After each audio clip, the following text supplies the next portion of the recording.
Leaders of the G7 are in Germany this Sunday for day one of the annual summit. Topping their agenda is the war in Ukraine, of course. The group has already agreed on a new ban on Russian gold exports.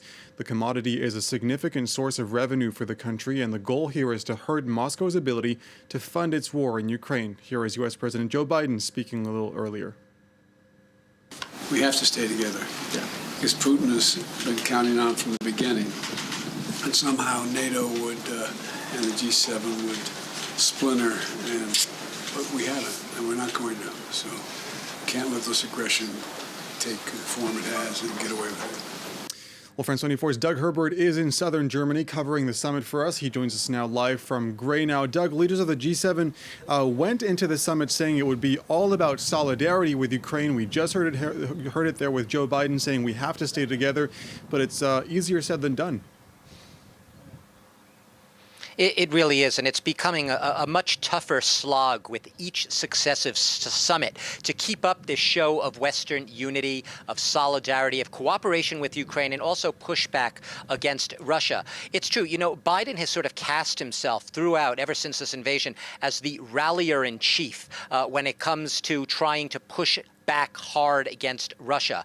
Obviously, the U.S. is geographically further away, isn't as dependent on Russian energy as Europe is, so it's perhaps easier for Biden to play the tough guy role. But at this summit really is a heavy lift in the sense that while the G7 leaders are, like you said, trying to present that united front, they passed those extra sanctions today against imports of Russian gold, new gold that is, which is a significant source of revenue for Putin. But at the same time, it's hard to ignore the cracks in the edifice. No matter how much the leaders here try to paper over things and make it look like they're all on the same page, the fact of the matter is today Boris Johnson, he actually said that he told Macron, he commented to the British press, told Emmanuel Macron that now is not the time in any way to negotiate with Vladimir Putin. Doing so will simply give Vladimir Putin a free hand in manipulating sovereign countries and manipulating also international markets in the future.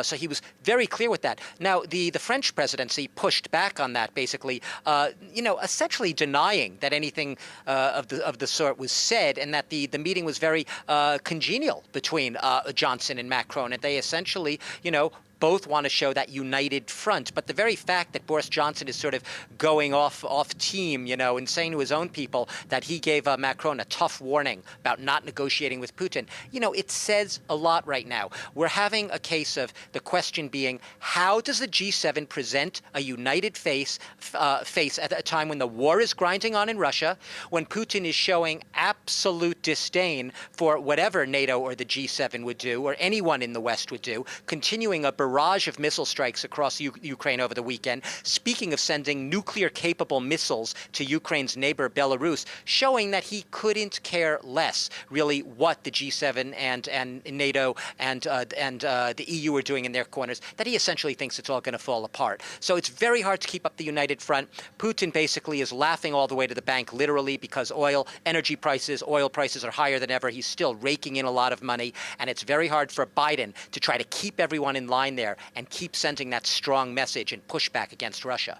Doug, another big issue here, the global food crisis. Have talks yielded anything on that front yet? Yeah, the food crisis is really top of the agenda. How can it not be? Because according to the World Food Program, you have 50 million people, perhaps even more, in 45 countries who are in imminent threat of starvation. That doesn't mean in a few years down the road. That could mean literally next few weeks, next few months. Obviously, the war in Ukraine is the elephant in the room. It is what has aggravated an already dire food crisis in the world, one that has been aggravated by things like the COVID pandemic, the climate change emergency, food and energy prices soaring, something we just talked about earlier.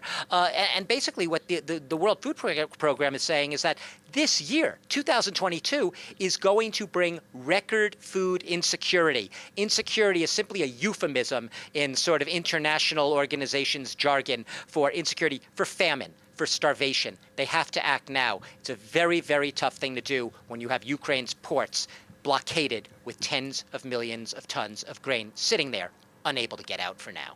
France 24's Doug Herbert covering the G7 summit for us in southern Germany. Doug, thank you very much.